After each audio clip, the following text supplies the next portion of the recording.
Hi hello friends, నేను మీ లిఖితాని. Welcome back to Likhitha vlogs. Today recipe వచ్చేసి స్టఫ్డ్ బెండకాయ లేదా గుత్తి బెండకాయ అని కూడా అంటారు. స్కిప్ చేయకుండా చూసేయండి. ముందుగా బెండకాయలను అయితే శుభ్రంగా అయితే కడిగేసుకున్నాక పక్కనైతే పెట్టేసుకోండి, ఆరిపోవాలి మనకి. అంతలోకి మనం స్టఫింగ్లోకి అయితే ప్రిపేర్ చేసేద్దాము. ఎండుమిరగాయలు, జీలకర్ర, పచ్చిశనగపప్పు, మినపప్పు, వేరుశనగలు, ధనియాలు, అలాగే వెల్లుల్లి రెబ్బలు.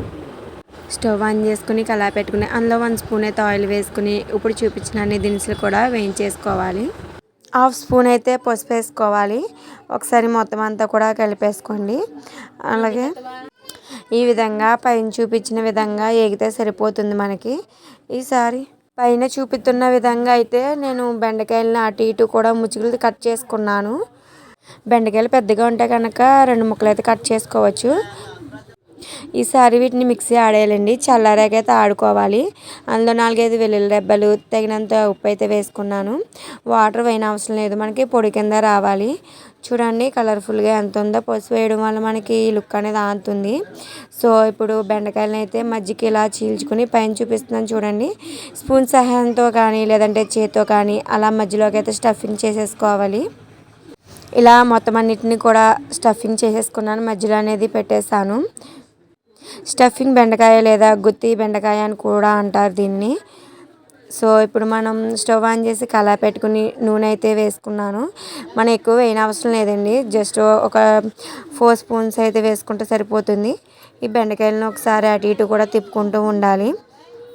కరకరలాడిలా వేయించుకుంటే చాలా బాగుంటుంది, లేదంటే మెత్తగన్న కూడా వేయించుకోవచ్చు.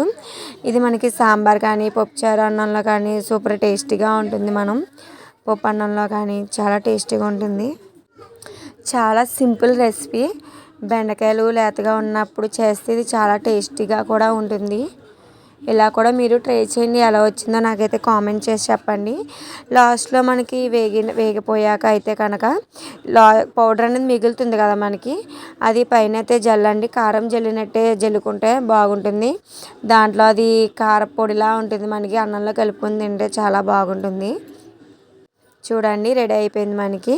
ఇవన్నీ ఒక సర్వింగ్ బౌల్లో అయితే సర్వింగ్ చేస్తాం. చూడండి మీకు అన్నీ చూపిస్తున్నాను. చాలా టేస్టీగా ఉంటుంది మనకి.